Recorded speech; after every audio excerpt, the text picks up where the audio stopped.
cwrs Arweinyddiaeth iau, oedd yn gwrs ysgrifennes i amser clo, trwy gyfrwng y Gymraeg, a wedyn fe roion ni fe allan i Clwb Ffermwyr Ieuenctid a Menter. So mae e'n gwrs sy'n cael ei gefnogi gyda Gored Cymru. Mae'n rhoi'r hyder iddyn nhw i drefnu nosweithi clwb. Maen nhw'n mynd mas i glwbiau ar ôl ysgol, i edrych ar ôl plant bach, glwbiau drama. A iddyn nhw oedd yn bwysig, achos sy'n y cyfleusterau i wneud pob dim trwy'r Gymraeg, a wyn nhw moyn y cyfle.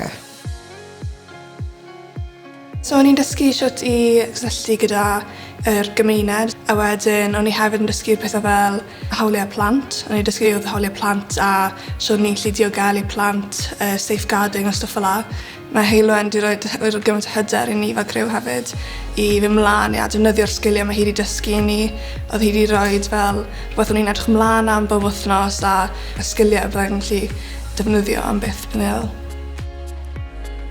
Fi'n teimlo bod e'n bwysig iawn bod ni'n cael cyfleoedd trwy gyfrwng y Gymraeg yn lleol i ni, a oedd hwn ar gael ar stepen drws ni, a mae'n neud lot o wahaniaeth bod pobl yn gallu arwain yn y Gymraeg, achos wedyn ni'n gallu cael clybiau yn y Gymraeg, a mae fe'n jyst hybu mwy o Gymraeg yn yr ardal, a ni'n cael lot o fwy o bobl yn siarad yr iaith ac yn teimlo'n gyfforddus i mynychu clybiau a cael cyfleoedd y mobman.